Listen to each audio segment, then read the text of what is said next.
সময় আসছে পালা বদলের মাঝে, এবার কথায় নয় পরিচয় হবে কাজে। বিশ্বাস করো না তো তোমার হাতে সময় আছে, না তো আমার হাতে সময় আছে, কিন্তু এই বিশাল পৃথিবীতে প্রতি মুহূর্তে না জানি কত রকম অত্যাশ্চর্য ঘটনা নিয়ে পড়াশোনা করছি। সেরকমই কিছু তোমাদেরকে জানাতে চাই এই 1 মিনিট শোতে। মৌজি দিলা ফ্রেজি দোইপিয়ন, জানি না ঠিকঠাক উচ্চারণ করতে পারলাম কিনা, কিন্তু ডেফিনেটলি ইন্টারেস্টিং। আরও ইন্টারেস্টিং মনে হবে যদি তুমি এর মানেটা বুঝতে পারো।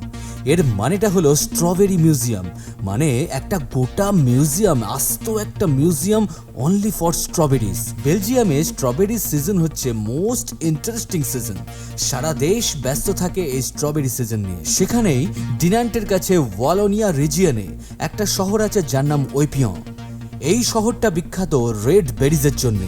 এখানকার মানুষ রেড বেরিজকে নিয়ে এতটাই উন্মাদ যে তারা শুধুমাত্র এই বেরিজকে ঘিরে একটা আস্ত মিউজিয়াম গড়ে তুলেছে, যেখানে স্ট্রবেরির প্রোডাকশন, স্ট্রবেরির হিস্ট্রি, এই স্ট্রবেরির সোশিও ইকোনমিক্যাল ইনফ্লুয়েন্সেস সমস্ত কিছু ডিসপ্লে করা আছে।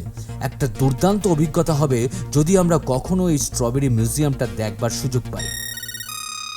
তোমার শেয়ার ও সাবস্ক্রাইব করাটা ভীষণভাবে এক্সপেক্টেড। গুগল পডকাস্টে গিয়ে প্ল্যানেট ডিবি সার্চ করে এক্ষুনি সাবস্ক্রাইব করে নাও ফর আপকামিং এপিসোডস। আর তোমার দেওয়া কন্টেন্ট এই এপিসোডের অন্তর্ভুক্ত হতেই পারে, তাই ইউ আর অলওয়েজ ওয়েলকাম।